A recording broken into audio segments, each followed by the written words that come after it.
So I'm just going to speak what the Lord has to say for this season of your life. First, I saw a picture of Jesus combing the beach with a metal detector. And it was as if he was using you as a metal detector to detect the gold in others' lives as you help them transition out of religion and into a fuller expression of the spirit-filled life they were created to live in. This is the season where you will help many find the treasure hidden within. And in doing so, you will see that God is actually using you in a new way as he softens your own heart even more than it already has been. This is a time to remain moldable, Paul.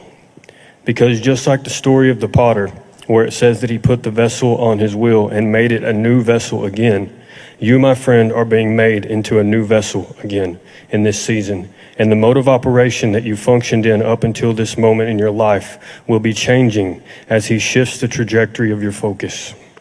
This is not a short season for you. This is a season of plowing up much fallow ground in the lives of many that have been hurt by the church, as you help pour out on their lives the inner healing, mercy, and compassion they need. And in many cases, it may take a great deal of your time and focus. It's fitting that God is having you start a church called Transition Church because you, Paul, are what I would call a transitionary, a phrase that I've coined, which means one who's on a mission to specifically help others transition. Someone who is tasked by God to help transition his people from one way of living for him to a much deeper and more authentic way of living for him.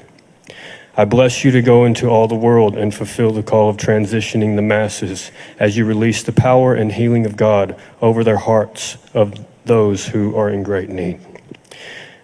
2 scriptures. Deuteronomy 6:10-11 talks about stepping into the promised land. When the Lord your God brings you into the land he swore to your fathers, to Abraham, Isaac, and Jacob, to give you a land with large, flourishing cities you did not build, houses filled with all kinds of good things you did not provide, wells you did not dig, and vineyards and olive groves you did not plant, then you will eat and you will be satisfied. The Lord is taking you into what he has promised you in this season. The promise is coming to pass. You've waited a long time, but now is the time for the promise. Matthew 19:29. And everyone who has left houses or brothers or sisters or fathers or mothers or wives or children or fields for my sake will receive 100 times as much in this life and will inherit eternal life. God's got a vast inheritance for you, not only in eternity, but an inheritance here on earth that far surpasses anything you could ask or imagine of him, Paul. You haven't even begun to see what he is about to pour back into you because of what you've had to leave behind in the last season.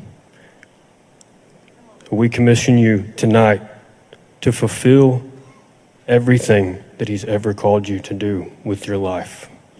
You're stepping into the promise. Run. And do not hold back.